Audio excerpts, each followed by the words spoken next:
Je vous remercie infiniment. Alors pour les plus jeunes, je voulais juste dire un mot. Vous ne pouvez pas vous imaginer pour un vieux comme moi de venir intervenir à l'IHU. Je le redis comme je le pense, pour moi c'est le saint des saints. Alors très clairement, c'est ici qu'on apprend l'infectiologie, c'est ici qu'on apprend la microbiologie. Et je vous suis, donc tout à l'heure quelqu'un m'a posé la question si je donnais l'autorisation, donc je vous suis puisque je clique sur IHU pour écouter les topos des uns et des autres et pour apprendre. Et donc c'est vraiment avec un grand honneur que je suis ici et avec un petit peu d'inquiétude parce que j'espère que je vais être à la hauteur de vos attentes. Voilà. Alors, Nadim m'a demandé de vous parler des bactériémies à bacilles à gram négatif résistants et du caractère prédictible. Et je me suis dit que ce qu'on allait essayer de faire, c'est d'essayer de répondre à toutes ces questions. Donc je suis clinicien de formation et donc d'essayer de répondre à la première question, c'est finalement est-ce que c'est un vrai problème? Et je sais qu'ici vous êtes capable d'écouter la contradiction, c'est-à-dire de dire finalement qu'est-ce qu'on nous embête avec la résistance.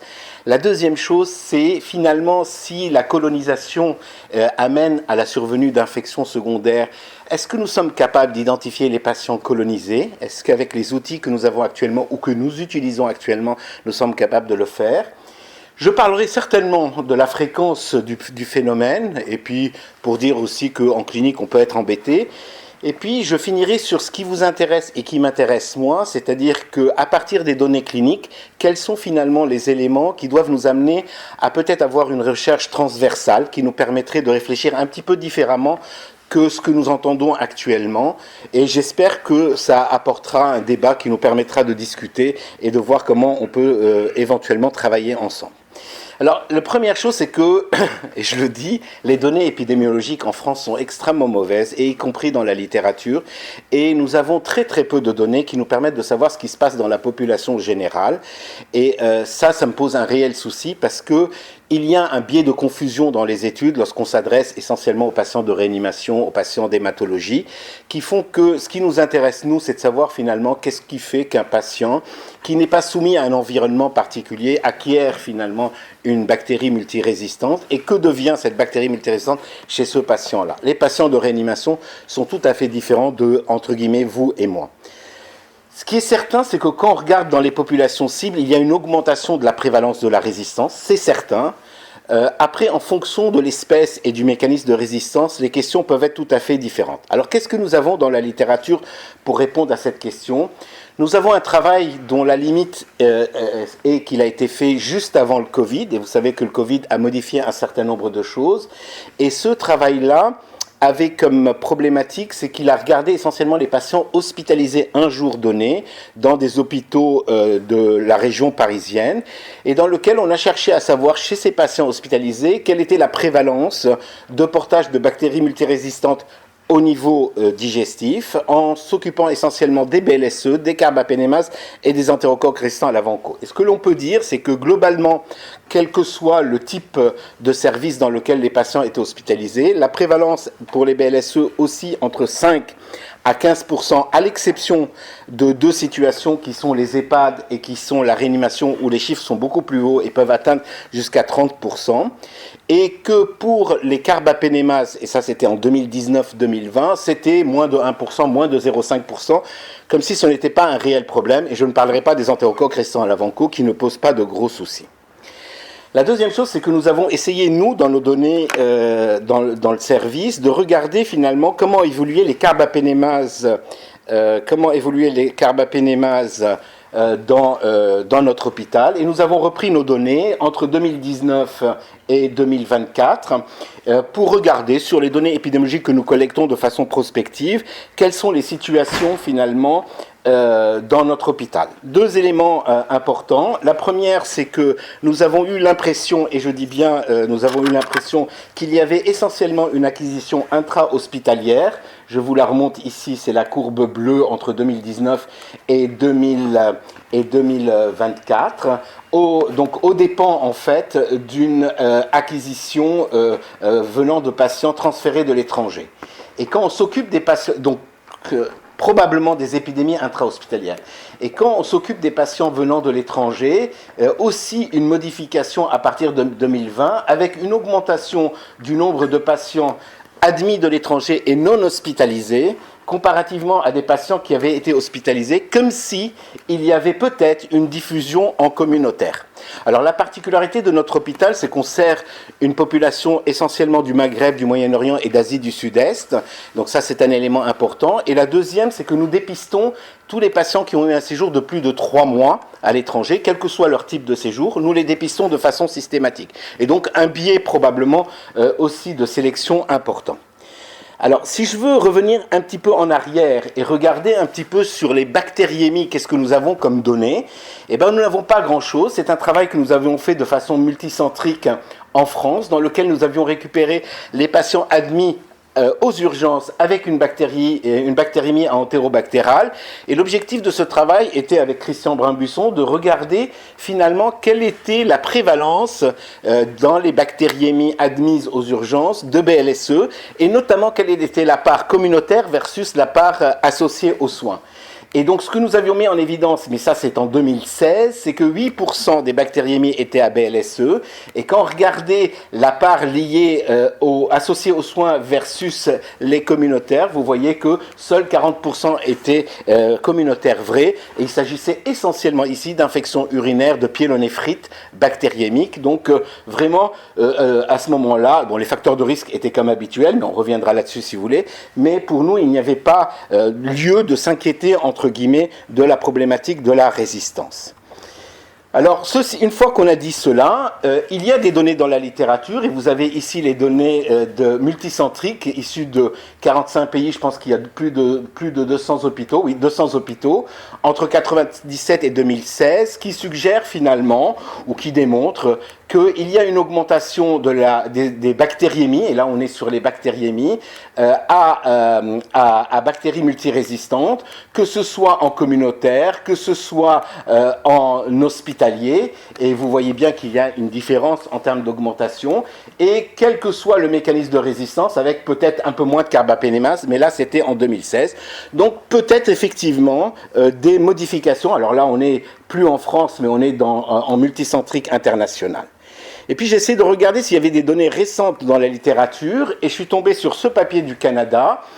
Il y en a d'autres, mais c'est celui qui était le plus parlant, dans lequel les collègues canadiens ont regardé l'incidence ici aussi c'est les bactériémies à carbapénémase dans leur hôpital, avec une augmentation significative, mais regardez, c'est une incidence de 0,05 pour 10 000 patients jour, donc voilà, ça ne paraît pas être un problème majeur, avec quand même quelque chose qui m'a intéressé ici, c'est que quand vous regardez le type d'acquisition, il s'agit essentiellement d'acquisition intra-hospitalière, une circulation intra-hospitalière de la résistance, beaucoup plus qu'une augmentation communautaire en bleu clair. Et quand vous regardez ici les patients transférés de l'étranger, il y a une augmentation, mais non significative comparativement à ce qui se passe dans les hôpitaux. Et regardez leur épidémiologie, parce que je pense que ça c'est un élément qui va avec celui-là, c'est que l'enzyme qui circule le plus fréquemment, c'est les KPC, donc je pense qu'ils ont un problème au Canada de prévention du risque infectieux. Voilà. Une fois qu'on a dit cela, bon, on va accepter l'idée que c'est une réelle problématique et qu'il faut avancer sur ce sujet-là et essayer de prédire qui sont les patients qui s'infectent. Alors, deuxième question que je me suis posée, c'est finalement, quand Nadim me pose cette question, de quelle bactérie, de quelle espèce il souhaite que je discute? Est-ce qu'il souhaite que je discute des entérobactérales avec la problématique récente des carbapénémases qui semble être en augmentation, comparativement aux BLSE qui me paraissent relativement stables actuellement? Ou est-ce qu'il s'intéresse aux bacilles à gram négatifs non fermentants? Et dans les bacilles à gram négatifs non fermentants, il y en a deux qui nous posent des problèmes, mais essentiellement en intra-hospitalier et de façon épidémique, qui sont certainement Pseudomonas aeruginosa, où il y a des descriptions épidémiques de Pseudomonas aeruginosa, mais pas l'impression qu'il y a une explosion. Et quant à Acinetobacter baumannii, en France au moins, en France et en Europe, on reste relativement stable, ce qui n'est pas le cas ni du Maghreb, ni des pays du pourtour méditerranéen. Et donc, je vais axer essentiellement sur ces deux-là, mais on parlera aussi de ces deux points-là. Et donc, une fois qu'on a évoqué cela, qu'est-ce que nous avons dans la littérature sur la notion de colonisation vers l'infection ? Alors, depuis toujours, la majeure partie des infections sont d'origine endogène, et pour qu'on s'infecte avec une bactérie dont on est porteur, pour qu'on s'infecte, il faut dans un premier temps être porteur.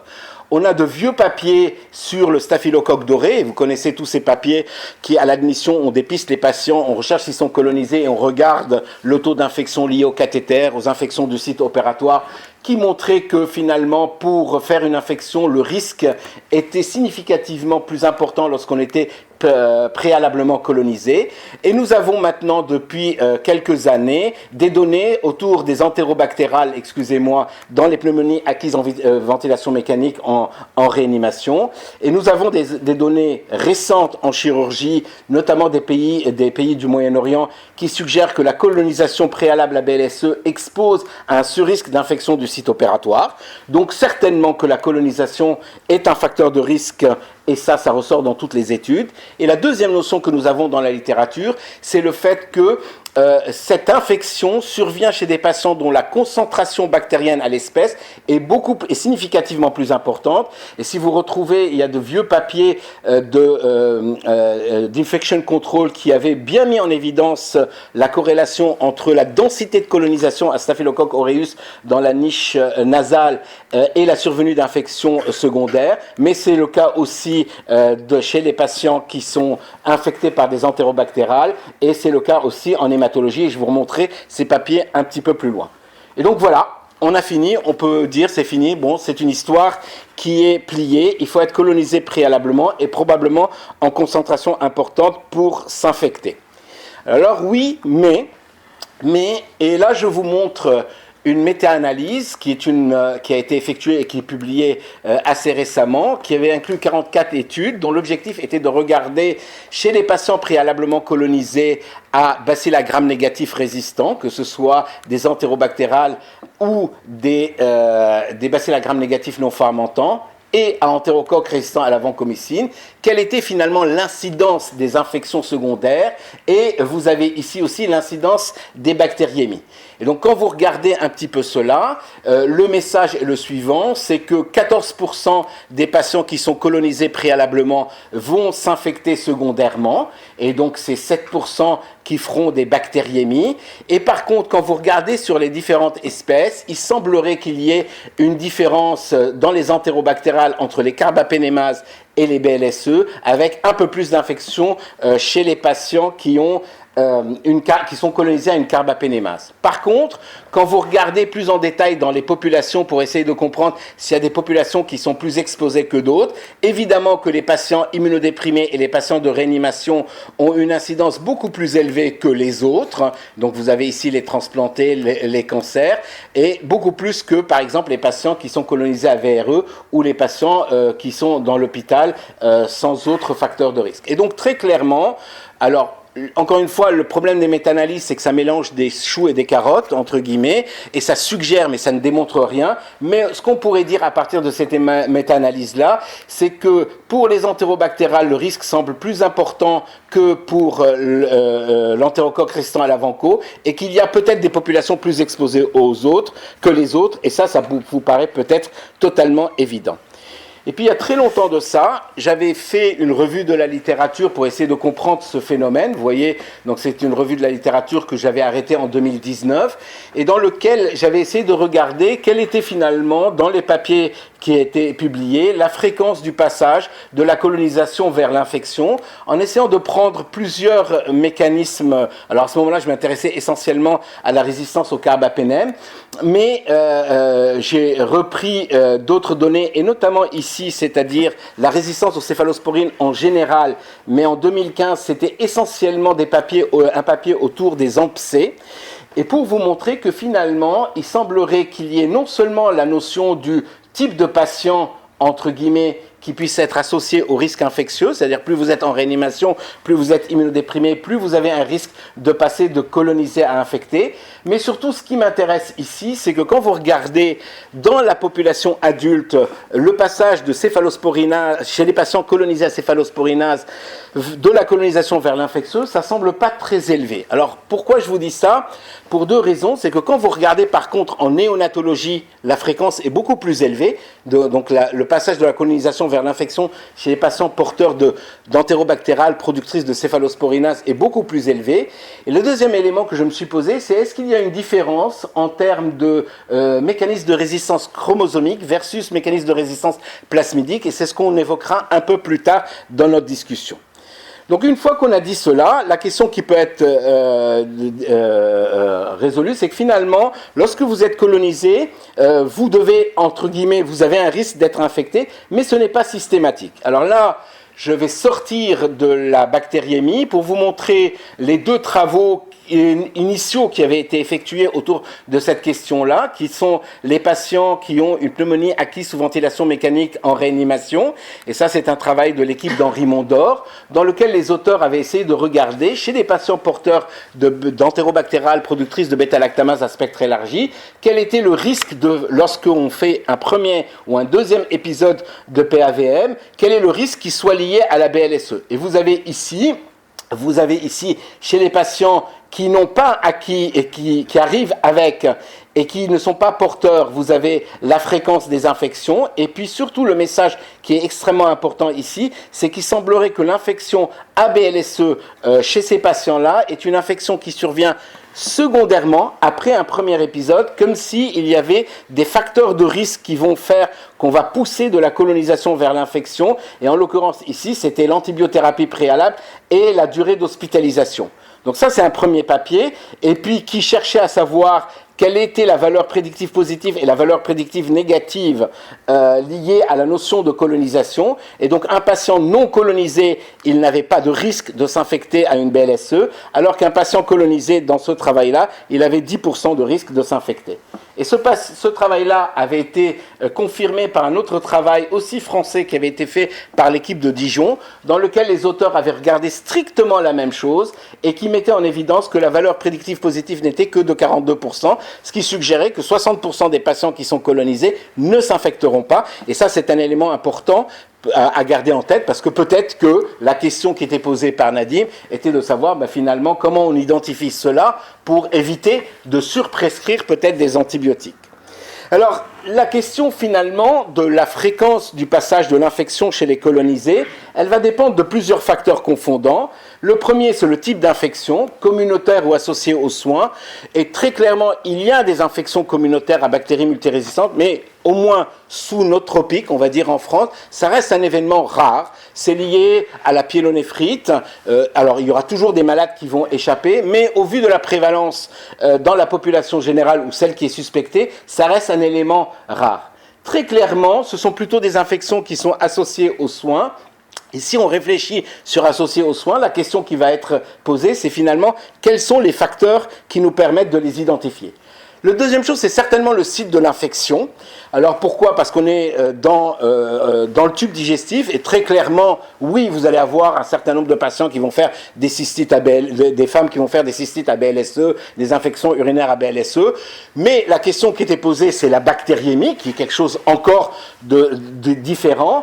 Et très clairement, plus on est proche, entre guillemets, du site de colonisation, plus on va avoir ce type de bactéries, à condition que la prévalence soit assez élevée. Et par exemple, si on reprend les données sur les péritonites, aujourd'hui, la péritonite en France à BLSE reste un phénomène relativement rare.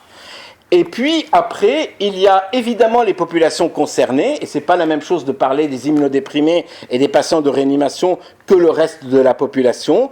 Et pour finir, il y a surtout cette donnée-là, qui est très peu prise en compte dans la littérature, qui est la durée de suivi des patients. Et généralement, la majeure partie des études s'arrête aux patients hospitalisés et pendant leur durée d'hospitalisation. Et la question qu'on devrait se poser, c'est en fonction de la durée de colonisation, est-ce que dans le temps, les patients ont plus de risques de s'infecter que les autres. Et puis cette donnée-là qui est importante va rejoindre les autres, et je reviendrai un petit peu sur ces différents éléments. Alors maintenant, la question, et de façon très provocatrice, c'est pourquoi faut-il s'intéresser à cette question ? Est-ce que la question est finalement le bon choix antibiotique ? Est-ce que, on le laissera pour les questions, est-ce que ne pas prescrire des carbapénèmes a un rôle dans la maîtrise du risque infectieux? Est-ce que vraiment l'antibiothérapie est l'élément central dans l'émergence de résistance? Alors je vous laisse là-dessus parce que c'est une question qu'on peut se poser. J'ai mon idée là-dessus et si vous voulez on en débattra à la fin. Mais c'est peut-être pour cela que tu m'as posé la question, Nadim. C'est peut-être parce que tu te dis finalement je voudrais éviter aux 60% de patients qui sont colonisés et qui ne vont pas s'infecter d'utiliser des antibiotiques à large spectre. Il faudra m'expliquer ce que ça veut dire le large spectre, mais je suis prêt à en débattre avec vous. Alors la question maintenant, c'est est-ce que nous pouvons identifier déjà les patients qui sont colonisés? Alors première chose, c'est qu'on n'a aucune étude en communautaire qui nous permet de savoir qui est colonisé. Et si vous pouvez trouver des fonds pour qu'on fasse une étude en communautaire, moi je serais intéressé, parce que la vraie question, c'est qu'est-ce qui se passe en communautaire?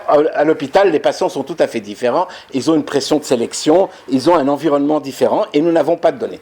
La deuxième chose, c'est qu'elles sont limitées à certaines populations. Oui, on a des données en réanimation, oui, on a des données en hématologie, mais encore une fois, ça ne représente pas, entre guillemets, la majeure partie de la population. Et la troisième donnée, et qui est extrêmement importante, c'est les limites méthodologiques. C'est-à-dire que quand on regarde les données qui sont des données cliniques, et je vous montrerai ce que nous avons fait nous dans notre hôpital, c'est notre activité de tous les jours, et il y a rarement dans les études qui sont publiées un témoin positif. C'est-à-dire que quand vous avez des études sur colonisation rectale, vous n'avez pas, entre guillemets, la quantité de bactéries retrouvées dans votre écouvillon, et donc comme il y a un seuil de détection, vous ne pouvez pas répondre à cette question. Et généralement, les données des données de la littérature suggèrent que la sensibilité de ce que nous faisons est aux alentours de 70%. Et la deuxième dont je parlerai tout à l'heure, c'est la niche écologique. Alors moi, je me passionne de plus en plus à ces deux espèces microbiennes. Et la question que je me pose, c'est comment on acquiert Pseudomonas aeruginosa, comment on acquiert Acinetobacter baumannii, et surtout comment on le met en évidence. Et je vous montrerai juste quelques données sur Acinetobacter baumannii, mais juste pour vous dire que très récemment, en refaisant la littérature sur Pseudomonas aeruginosa, lorsqu'on regarde les patients en réanimation qui font une PAVM à Pseudomonas aeruginosa, seuls 50% d'entre eux avaient été détectés antérieurement lorsqu'on fait l'oropharynx et le tube le tube digestif. Et donc ça veut dire que probablement qu'il y a un certain nombre de patients que l'on ne met pas en évidence, et je ferai une allusion pour Acinetobacter. Alors première chose, pour vous montrer que ce que nous publions est probablement pas ce que nous devons faire, c'est-à-dire que la recherche c'est autre chose que la recherche clinique, et donc très clairement là ce sont des données de notre hôpital dans lequel on a pris 266 patients qui sont tous des patients à risque d'être porteurs de carbapénémase, et nous les avons prélevés. Alors vous avez ici la fréquence des écouvillons qui sont blancs, non teintés, et là vous avez la fréquence des écouvillons qui sont teintés. Et là, vous avez la technique du laboratoire, c'est-à-dire ce que le laboratoire de microbiologie nous a répondu. Donc vous voyez qu'ici, on a 5% de patients porteurs. Et puis, sur ces mêmes écouvillons, nous avons fait plusieurs autres techniques particulières. La première, c'est que nous avons juste vortexé l'écouvillon, récupéré le liquide de transport et ensemencé 50 microlitres de ce liquide-là, et vous voyez qu'on passe de 5% à 7% de patients colonisés. Puis on a fait de l'enrichissement avec antibiotiques, et regardez le pourcentage de patients qui sont réellement porteurs par rapport à ce que la clinique avait identifié, à peu près deux fois plus. Et donc c'est un vrai problème, parce que toutes les études que nous avons sont essentiellement des études cliniques, personne ne fait d'enrichissement systématique, personne ne fait de biologie moléculaire, et personne n'a de témoins positifs sur les publications. Donc ça, c'est une première limite. Une deuxième limite, c'est ce papier qui vient du Moyen-Orient sur Acinetobacter baumannii. Là, c'est l'exemple même d'Acinetobacter baumannii. Quand vous regardez, donc là, c'est un papier qui est publié par l'équipe qui cherche à mieux identifier la niche écologique. Et vous avez ici la sensibilité des différents prélèvements qui ont été effectués. Juste pour vous dire que lorsque vous faites, par exemple, chez les patients qui sont hospitalisés, juste un prélèvement respiratoire, que ce soit une aspiration trachéale ou ou un prélèvement oropharyngé, vous ne détectez que 35% des patients porteurs. Lorsque vous faites, entre guillemets, la somme de ces prélèvements-là, vous arrivez à 90%. Et pour les patients qui sont, entre guillemets, en post-séjour de réanimation, c'est le prélèvement cutané. Et ça, c'est l'équipe de Yehuda Carmeli qui a fait de nombreuses publications, parce qu'ils ont de vraies épidémies là-bas, sur ce sujet-là, et qui suggère que lorsque vous faites pour Acinetobacter juste une recherche digestive, vous ne mettez en évidence que moins de 50% de la niche écologique. Ce qui fait que beaucoup de patients qui sont colonisés, on ne les a pas vus. Donc ça, c'est pour revenir là-dessus. Et puis pour vous dire que finalement, quand on regarde un petit peu les facteurs de risque, on pourrait se dire, on va prendre des facteurs de risque cliniques. Et donc les facteurs de risque cliniques, voilà ce qui est décrit dans la littérature. Alors avant d'être décrit dans la littérature, je vous montre le dernier papier que nous avons essayé de travailler avec un de nos étudiants. C'est que nous avons pris tous nos patients qui sont colonisés à MDM. Nous avons essayé de leur trouver des témoins appariés sur leur durée de séjour, sur l'unité dans laquelle ils sont hospitalisés et sur l'absence d'antécédents de colonisation d'infection et des patients qui avaient eu 2 dépistages négatifs. Et nous nous sommes dit, on va regarder quels sont les facteurs de risque et je vais essayer de vous montrer combien ça commence à être compliqué. Voilà notre cohorte. Nous avons 72 patients qui étaient colonisés à NDM, 51 qui avaient été découverts en situation épidémique, 21 sporadiques, c'est-à-dire dans une unité où il n'y avait pas une épidémie et il n'y avait pas de cas présents à ce moment-là. Nous avons réussi à les matcher et voilà ce que nous avons sur toute la cohorte comme facteur de risque. Nous avons les comorbidités, le voyage dans l'année, un antécédent de chirurgie, une hospitalisation dans 2 unités épidémiques antérieurement à l'unité dans laquelle ils ont été détectés, et puis une endoscopie. Mais quand vous regardez en détail et que vous faites la différence entre les patients épidémiques et les patients sporadiques, et bien là, vous vous retrouvez dans des situations où là, vous avez effectivement l'effet de l'hôpital avec le rôle de l'antibiothérapie, le rôle des inhibiteurs de la pompe à protons. Et dans le sporadique, vous avez autre chose, la notion de voyage. Et on est dans une situation aujourd'hui où moi, je suis incapable d'identifier cliniquement qui sont mes patients qui sont colonisés ou infectés. Donc voilà, maintenant une fois qu'on a dit ça, qu'est-ce que dit la littérature sur cela? Elle dit que la fréquence des infections est variable et que ça va de 3 à 47% des patients, que la colonisation est un facteur qui est associé au risque et qui multiplie parfois jusqu'à 11 fois le risque, que la survenue des infections est relativement précoce, et ça c'est un élément qui est intéressant parce qu'elle survient dans les 3 premiers mois, et la question qu'on peut se poser, c'est est-ce qu'il y a une corrélation entre la durée de colonisation et la survenue de l'infection, et on reviendra sur cette notion un peu plus tard. Vous savez que des papiers anciens qui sont des modèles mathématiques suggéraient que lorsqu'on avait acquis une BMR en réanimation, on s'en débarrassait au bout de 3 mois, c'est le fameux papier de Derg et de l'équipe de Ergnosis. C'est une question qui peut se poser, je ne suis pas sûr que ce soit vrai, et ça dépend finalement des sites infectieux, avec le poumon qui arrive en premier et les bactériémies en second.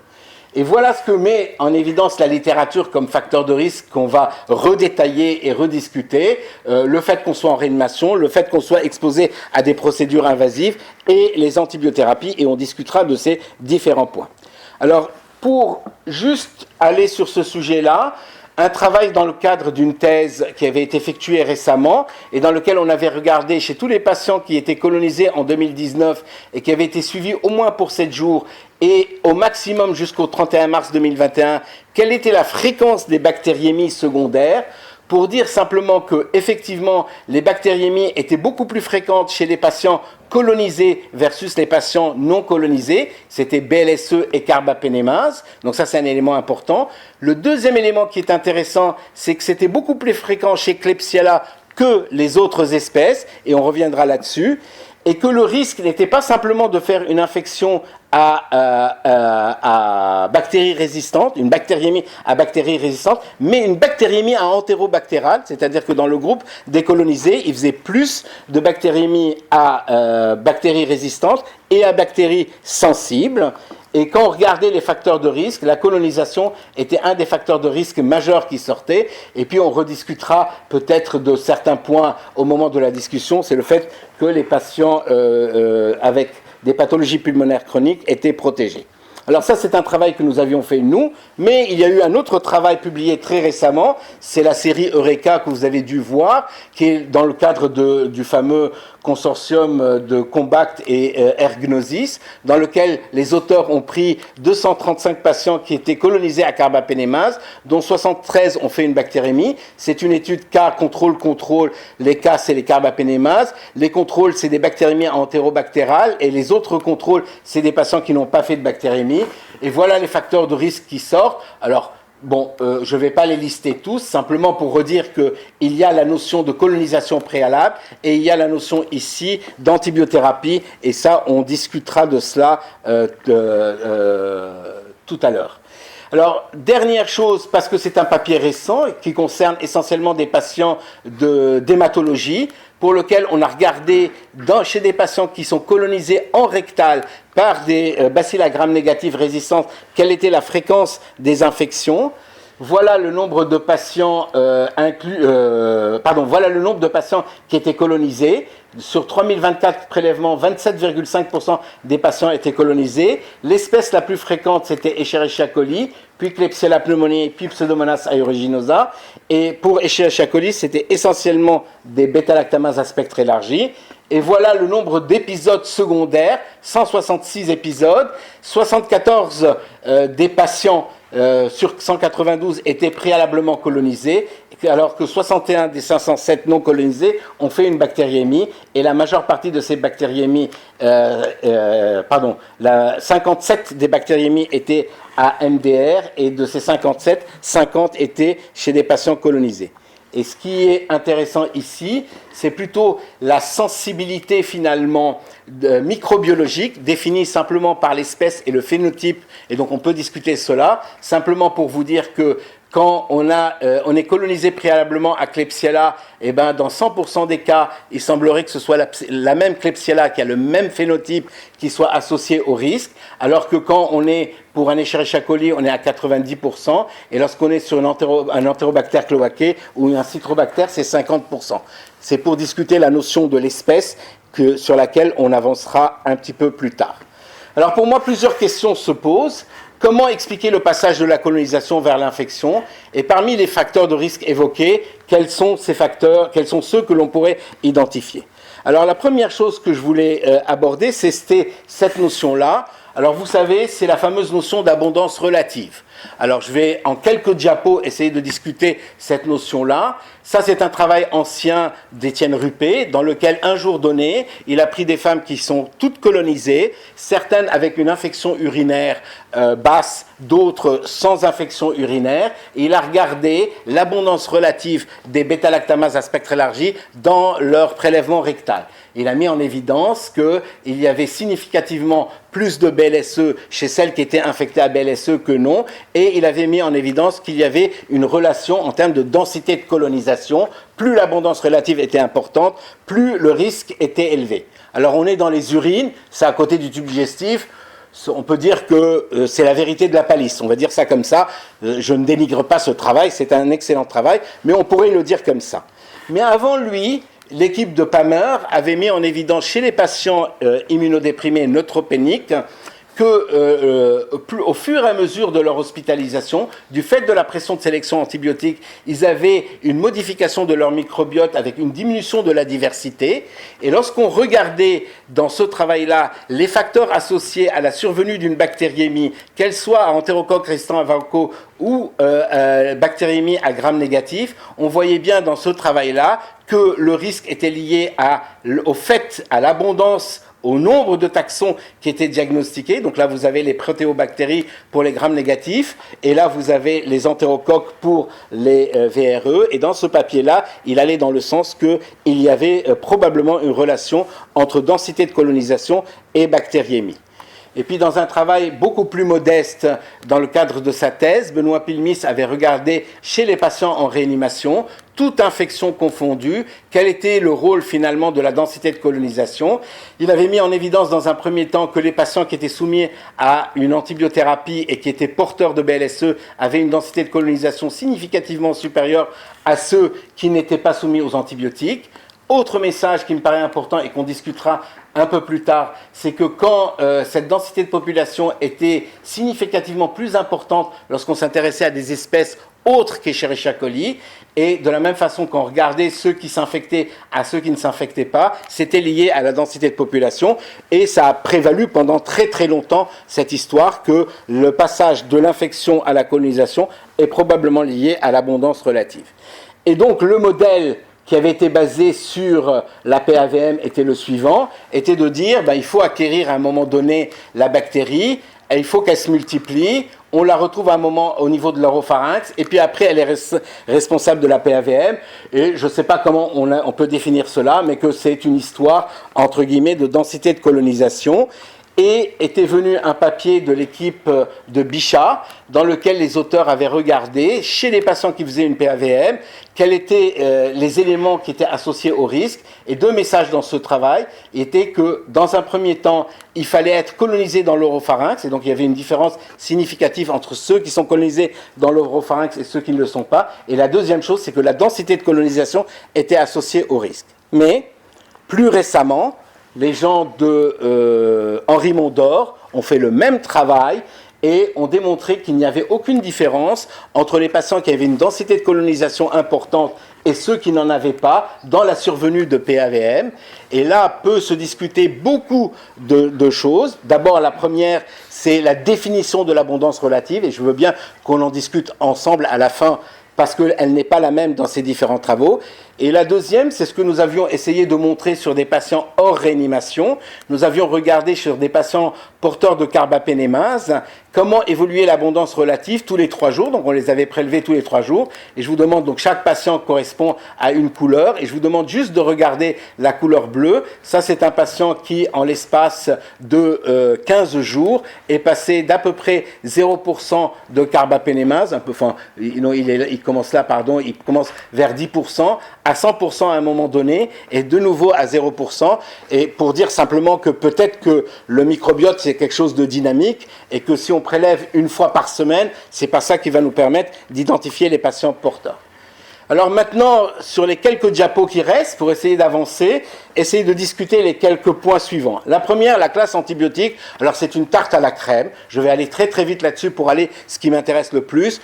Alors ça, c'est un papier très récent de la littérature dans lequel les auteurs ont repris toutes les études qui ont recherché quelles étaient les classes antibiotiques associées à l'émergence de résistance en fonction de l'espèce et en fonction du mécanisme de résistance. Vous trouvez tout. Et en gros, tout le monde est d'accord pour dire que ça se passe entre 3 mois et 6 mois. Alors, ce sont des études cliniques, et pour faire beaucoup de recherches cliniques, je pense que c'est extrêmement difficile de corréler le moment de la prescription antibiotique avec l'émergence de résistance, mais si vous voulez, on peut en discuter. Alors, je vais les passer vite, simplement pour dire que si on résume la littérature, ça c'est mon avis, je pense que c'est difficile d'incriminer. Alors les carbapénèmes, les pauvres, ils en prennent pour leur grade, les furoquinolones aussi, mais très clairement tout le monde va entre 3 et 6 mois, et ce que je voulais dire, mais on peut aussi en discuter, c'est que je pense que, alors ça c'est un sujet très cher à Jean-Marc Rollin, les traitements non antibiotiques ils sont mis à la poubelle, alors que maintenant on sait qu'ils ont un rôle, la diffusion tissulaire et les concentrations des antibiotiques sont mis à la poubelle, et alors ça m'éclate de rire parce que tout le monde parle des carbapénèmes, mais l'imipénème, c'est pas la même chose que le méropénème dans le tube digestif, c'est pas la même chose. Les mécanismes de résistance, personne ne prend en compte le coût énergétique de la résistance, et peut-être que finalement il y a des coûts énergétiques, et puis certainement la durée de colonisation. Alors maintenant, et pour finir, et si c'était bien plus complexe que ça, et que nous, pauvres humains, nous essayons d'aller au plus simple, et comme je disais tout à l'heure, ce qui est simple est faux, et donc probablement qu'il y a des discussions à avoir. Est-ce qu'il y a une espèce particulière qui amène à plus de risques? Et vous avez vu que Klebsiella revient de temps en temps. Est-ce qu'il y a des clones qui sont plus virulents que d'autres? Et ça, j'irai très vite parce que ce n'est pas mon sujet. Est-ce qu'il y a des interactions entre les espèces et le microbiote? Et quel est le rôle du microbiote dedans? Alors pour finir, toujours en partant de la clinique, quelques données, ce papier que vous avez vu dans la littérature, qui avait pour objectif de regarder dans une cohorte prospective de patients colonisés, quel était le risque de faire une infection. Et vous avez ici des patients qui sont colonisés à Escherichia coli, des patients qui sont colonisés à Klebsiella pneumoniae, et on regarde chez ces patients-là la survenue d'infections secondaires. Et ce que vous pouvez voir ici, c'est que la survenue d'infections secondaires chez Escherichia coli, elle est, je vous l'ai mise ici, elle est de 7,8%, et quand vous regardez entre BLSE et que vous regardez entre autres que BLSE, vous voyez qu'il y a une différence.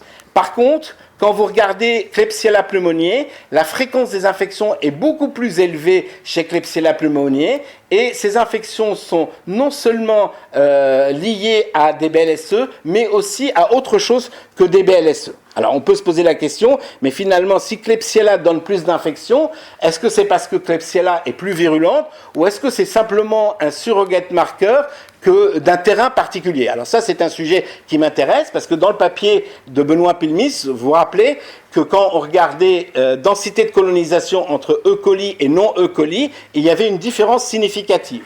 Et donc là, la question est, finalement, est-ce qu'on parle des mêmes malades? Et quand on regarde dans ce papier-là, voilà les malades avec Klebsiella pneumoniae, voilà les malades avec Escherichia coli, et regardez, ce sont des malades qui sont tout à fait différents, qui sont plus souvent en réanimation que les autres, ils ont plus souvent, entre guillemets, ils ont plus de comorbidités, ils ont plus de mesures invasives, alors je ne sais plus où c'est. En gros, ce sont des malades qui sont beaucoup plus liés aux soins que les autres. Et on pourrait se poser la question, finalement, lorsqu'on parle de Klebsiella pneumoniae, est-ce qu'on parle des mêmes populations ou est-ce que c'est tout à fait différent? Et je n'ai pas retrouvé de travaux dans la littérature qui permettraient de regarder, en fonction du profil des patients, quelle est la densité de population. Je m'imagine qu'un patient qui est porteur de Klebsiella pneumoniae et qui est en communautaire n'a pas la même densité de population que quelqu'un qui est hospitalisé et qui a une pression de sélection antibiotique ou une pression de sélection en soins. Et donc pour aller sur ce sujet de Klebsiella, juste ce petit travail qui est un travail dans lequel on a regardé 166 patients colonisés, donc c'est une étude de cohorte, on est dans les carbapénémases, et dans lesquels on a regardé deux choses. On a regardé en fonction du temps de la colonisation, à l'admission ou en cours de séjour, quelle était la fréquence de survenue d'infection. Et voilà les chiffres. Visiblement, lorsqu'on est colonisé et qu'on vient avec la colonisation, 40% des patients s'infectent, alors que lorsque c'est une acquisition, c'est 64% des patients qui s'infectent. Et juste pour remettre en parallèle avec ce que nous avions dit antérieurement, dans ce que je vous avais montré antérieurement, je vous avais dit, finalement, les infections surveillent très précocement après l'acquisition, et plus on s'éloigne, plus il semblerait que les infections diminuent. Et puis l'autre chose pour vous montrer ici, c'est que quand vous regardez le type finalement d'infection, vous voyez ici entre ceux qui sont colonisés à l'admission et ceux qui sont colonisés en cours de séjour, sur tous les sites infectieux, il y a une différence significative, et donc c'est plutôt ceux qui sont colonisés qui s'infectent le plus. Par contre, quand on regarde les bactériémies ici, la signification est limite, mais regardez, les effectifs ne sont pas très importants. Très bien. Parfait. Et lorsqu'on regarde dans ce travail-là la notion de colonisation, il semblerait qu'en analyse multivariée, parmi les facteurs de risque qui sortent, il y a la colonisation acquise récemment comme étant responsable d'une infection. Et je pense qu'il faut qu'on le garde à l'esprit, parce qu'on pourrait se dire qu'il y a une différence entre quelqu'un colonisé depuis très longtemps, au niveau du microbiote, et quelqu'un qui l'a acquis. Alors là, rapidement, simplement parce que c'est intéressant, mais ce n'est pas mon domaine, pour vous dire, ça c'est un travail, alors c'est ça que je vous demande de regarder, c'est un travail où les auteurs ont, à partir de la cohorte Ergnosis, où on recherchait en réanimation en Europe des patients qui allaient acquérir une BLSE. Les auteurs ont pris 25 Escherichia coli différents, 25 Klebsiella, et ont essayé d'évaluer le coût énergétique de la résistance en faisant des courbes de croissance et de la compétition entre des bactéries sensibles et résistantes. Alors le message qui m'intéresse moi, c'est qu'alors qu'on est dans la même espèce microbienne, alors les Klebsiella c'est des quasi-pneumoniae, le coût énergétique est tout à fait différent, et dans certains cas il y a un bénéfice de l'acquisition du mécanisme de résistance. Dans d'autres cas, il semblerait que le mécanisme soit délétère, comme s'il y avait des mutations compensatoires, que vous connaissez beaucoup mieux que moi, mais qui, pour moi, en tant que cliniciens, me finissent par dire la question n'est pas la question de l'espèce, mais peut-être de certains clones. Et vous savez qu'il y a un certain nombre de clones dits virulents, on peut discuter de la virulence, mais dits virulents qui circulent, je les appellerais plutôt des clones à succès qui circulent que d'autres. Et on pourrait se poser la question si parmi les patients qui sont colonisés, ceux qui passent à l'étape de bactériémie sont ceux qui ont des clones entre guillemets à succès. Et pour finir, voilà le seul travail que pour l'instant j'ai trouvé et qui me paraît hyper intéressant pour commencer à évoquer de la recherche. Alors ça part d'une étude clinique dans laquelle on regarde des patients qui sont colonisés à Klebsiella pneumoniae et qui vont s'infecter secondairement. Et ce qu'on cherche à savoir dans le modèle animal, c'est comment ça se passe, ce passage de la colonisation à l'infection. Alors voilà le modèle qui est fait, donc une immunodépression des souris qui sont traitées pendant 14 jours par de la cytarabine. et puis une antibiothérapie par lévofloxacine et des inhibiteurs de la pompe à protons, puis on les gave. Puis, une fois que le modèle a été établi, à J7, on les sacrifie pour étudier la colonisation rectale, et à J10, pardon, et à J25 pour la PAVM. Ce sont des souris qui vont évoluer de la colonisation vers l'infection. Et ce qu'on va regarder, c'est quelles sont les conséquences de l'acquisition de Klebsiella pneumoniae chez la souris, et quelle est la différence entre ceux qui s'infectent et ceux qui ne s'infectent pas. Alors d'abord, des modifications au niveau du microbiote, avec chez ceux qui sont colonisés, des différences en termes de quantité de firmicutes, mais surtout une diminution des bactéroïdèses, une augmentation des actinobactériens, et puis la troisième chose, c'est une diminution des protéobactéries, une augmentation, pardon, des protéobactéries. Alors, ces modifications du microbiote ont des conséquences métaboliques, puisque on a une diminution des butyrates, on a une diminution des propionates, et donc probablement une interaction avec le microbiote et avec, entre guillemets, le système de protection. Mais ils ne se sont pas arrêtés là. Ils ont regardé qu'est-ce qui se passe entre ceux qui s'infectent et ceux qui ne s'infectent pas en termes d'abondance de taxons. Et vous voyez qu'il y a une prédominance de Klebsiella chez ceux qui s'infectent, ce qui n'est pas le cas chez ceux qui ne s'infectent pas. Et puis ils sont allés encore plus loin. Premier point, ils ont regardé qu'est-ce qui se passe au niveau entre guillemets histologique, et voilà la différence entre les contrôles, ceux qui sont colonisés et ceux qui sont colonisés et qui s'infectent. Il y a un œdème beaucoup plus important, il y a un infiltrat inflammatoire. Ils ont regardé qu'est-ce qui se passe, pourquoi ça se passe comme ça, en termes de protéines de jonction, qu'est-ce qui se passe en pratique, et vous voyez qu'il y a une diminution des protéines de jonction en général, et surtout des protéines qui codent pour le mucus protecteur, et donc ça commence à être un peu plus intéressant. Et puis ils ont regardé sur le côté de l'inflammation, qu'est-ce qui se passe en particulier, et donc vous avez toutes les cytokines pro-inflammatoires qui sont augmentées, les anti-inflammatoires qui sont diminués, avec des infiltrats effectivement inflammatoire, comme si l'arrivée de Klebsiella pneumoniae était associée à des modifications qui font que il va y avoir une translocation. Voilà, et donc je pense que c'est la dernière partie qui nous intéresse. Oui, il existe une augmentation de l'incidence des bactériémies ABGN résistants aux antibiotiques. Il me paraît extrêmement difficile aujourd'hui d'identifier les patients qui sont porteurs avec les données, ce que nous faisons en pratique clinique. Et donc je pense que, je ne sais pas si on aura l'occasion de faire des études, mais il faudrait qu'on aille voir qu'est-ce qui se passe dans la population générale. Le passage de la colonisation vers l'infection est une certitude pour un certain nombre de patients et dans un certain nombre de conditions. Maintenant, une fois qu'on a dit ça, la question était, est-ce qu'on peut le prédire? Je crois que c'est très difficile de prédire aujourd'hui. Vous avez vu, j'ai essayé de vous montrer qu'il y a des clones qui semblent être plus, entre guillemets, virulents. Je dis bien entre guillemets virulents, parce que pour moi la virulence c'est la capacité de survivre dans un milieu. Vous avez vu qu'il y a des espèces qui sont différentes, vous avez vu qu'il y a probablement une interaction avec le microbiote. Je pense que pour l'instant, en pauvre clinicien, on va rester sur des données extrêmement générales et qui sont fausses, et c'est peut-être là les nouveaux moyens diagnostiques qui nous permettent d'essayer d'épargner des antibiotiques s'il faut épargner des antibiotiques. Et je pense qu'il est extrêmement important d'avoir une approche un peu plus globale de la question, en essayant effectivement de réfléchir pas tellement au fait qu'on est porteur ou pas d'une BMR, mais de l'espèce et peut-être du clone, d'essayer de réfléchir sur l'interaction avec le microbiote et effectivement la pression de sélection antibiotique en prenant les données pharmacocinétiques et pharmacodynamiques, et puis les caractéristiques de l'autre, mais ça c'est un facteur confondant, il faudra ajuster sur les autres. Voilà, et je voulais vous remercier, et ça c'est pour le groupe des Libanais, puisqu'on m'a dit qu'il y avait plein de Libanais, vous savez où on est ici, voilà, c'est le plus beau coucher du soleil au monde, et ma femme m'a dit, mais tu dis pas ça à Marseille, voilà, c'est le plus beau coucher du soleil au monde. Voilà, merci beaucoup, je suis prêt à répondre à vos questions.